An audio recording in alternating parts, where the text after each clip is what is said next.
Welcome to Eastern and Western Classical Wisdom Essence, where ancient knowledge meets modern curiosity. We explore timeless wisdom from both Eastern and Western philosophies, history, and cultural traditions, bringing you insightful discussions and fascinating discoveries. Join us as we unlock the secrets of the past to inspire the present and shape the future. Exploring feng shui, Earth's caves. In the earthly realm, there are also some special places that are not inferior to the Qiankun lands. Corresponding to the human world, we can learn about many great clans that have lasted for a long time, even longer than imperial families such as the Lai and Tang dynasty, the Zhao and Song dynasty. For example, the Kang family has lasted for more than 2,000 years, which is attributed to Confucius' teaching of virtue and education, accumulating great virtue that is passed down to future generations. There is also the Zhang Tiangxi family, which has lasted for over 1,000 years and has produced many spiritual practitioners, making it truly exceptional. The classification and characteristics of heaven and earth land is mainly based on its prestige. The Kang family is characterized by its blessings, while the Zhang family is characterized by its spiritual cultivation. Therefore, using prestige as the main characteristic to classify and evaluate cannot cover everything and determine which land aperture is better or worse. Of course, we know that many underground palaces have both nobility and wealth or other characteristics. For example, a certain underground palace may have the characteristics of wealth, nobility, and spiritual immortals.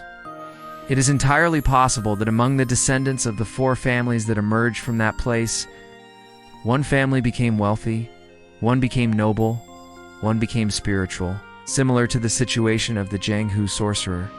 Another family may produce cultivators, or it is possible that a certain individual or family from that place simultaneously possesses all 4 characteristics of wealth: nobility, spirituality, and immortality. Some people say that wealth and nobility go hand in hand, that if you have wealth, you must be noble, and vice versa. But in reality, that's not always the case.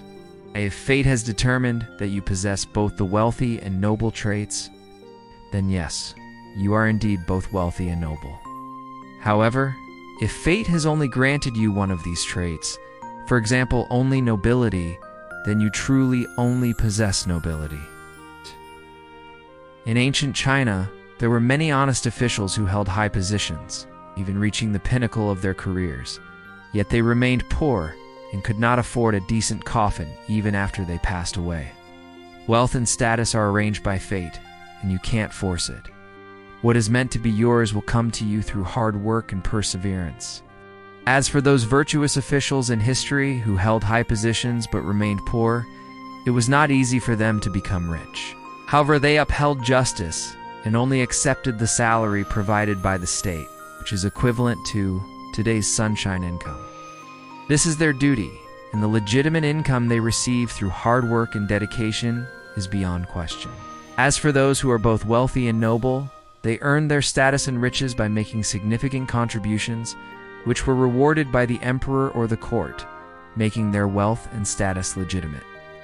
Some officials only have the noble characteristic in their destiny, but they use their power to seek personal gain, which is now called gray income, and they become wealthy as a result. This is an improper acquisition, and they must use their own blessings to exchange for it. When blessings are consumed to a certain extent, something will happen. You may get caught or die, and will have to repay in the next life. Many beggars on the street may have been nobles and lived a luxurious life in their previous life. So it makes sense when ancient people often talked about doing good deeds and accumulating virtues to have a better life in the next life. Regardless of which characteristic is used to divide hierarchical levels, the fundamental measure is morality. The higher the level of morality, the greater the blessings one receives, and the longer their family lineage will prosper. In southwest China, There was a chieftain family with ancestors who migrated from Taiyuan to Bazo in southwest China during the Tang dynasty. Their family ruled for 600 years until the early Ming dynasty. Due to their family's virtue and good deeds for generations, they were blessed. And their descendant Yang Can, the 13th generation descendant of Yang Duan, also made outstanding contributions. He not only expanded the territory, but also educated and enlightened the people. Historical records describe him as filial, friendly, frugal, and governed with simplicity, fairness, and efficiency, bringing great changes to local customs and culture. As a result, their family received blessings from heaven, allowing them to continue to prosper for more than 100 years.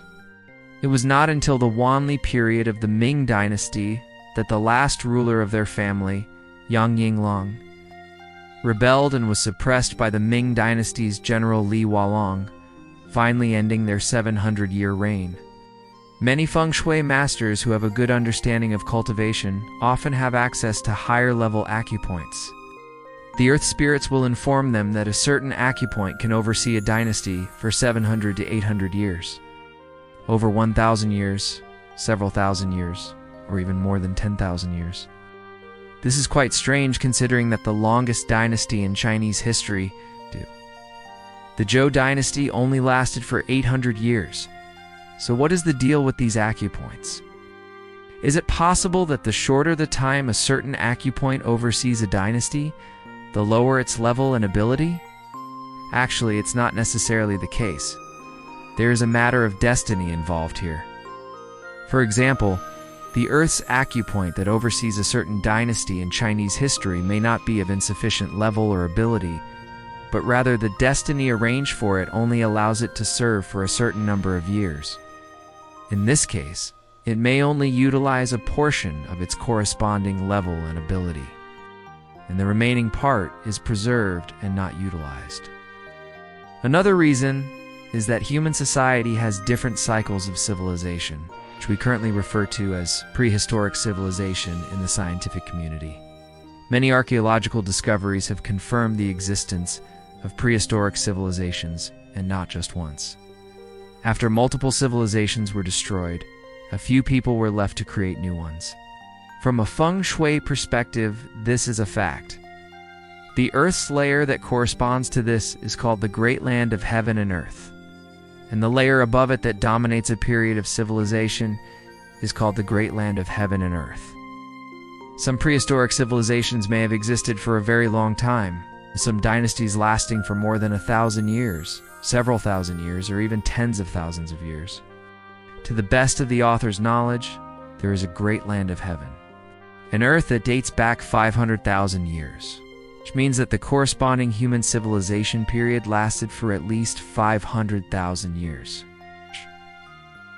China has a civilization of 5,000 years, which means that the land that dominates Chinese civilization can handle at least 5,000 years. The Yellow Emperor, known as the ancestor of Chinese civilization, founded Chinese civilization, so the acupoints related to the Yellow Emperor may be the land acupoints that dominate Chinese civilization. Talking about the Great Land of Heaven and Earth and prehistoric civilization, let's talk about the previous civilization before our current one. There was a land between the Americas and Europe called Atlantis, which was the most developed place in the previous Western civilization. They began with a belief in gods, so their civilization was very advanced. Some morally upright people could fly, not high up, but rather close to the ground. Around 9,000 years ago, their scientific development reached a certain degree, and the energy they used was pollution-free energy generated from the air. They basically didn't use primary fuels like coal and oil. They even had the technology to create the moon according to lunar exploration research. Scientists speculate that the moon may be hollow and not a satellite, but rather a spacecraft covered with a thick layer of rock, and could create many large spacecraft to travel beyond the Milky Way galaxy. Talking about the previous civilization in the center of the last civilization that appeared on the land of China, today it was around 20,000 years ago, covering areas including the Kunlun Mountains, Xinjiang Gansu, Shanxi, and the upper and middle reaches of the Yellow River and the Yangtze River, including Inner Mongolia. The scientific research route of the previous civilization in the East should be said to be the research route of human body science, which directly starts with human morality to enhance their civilization. From those in power to ordinary people, their morality was very noble. It can be said that it was much higher than the 5 constant virtues standard of this civilization. Due to their high level of civilization, it was not uncommon for people to live to 300 or 500 years old. The things that people can't figure out in this civilization, such as the Book of Changes, the He to the Luo, Shu, and the Yellow Emperor's inner canon, are just a little bit left by the gods in that civilization.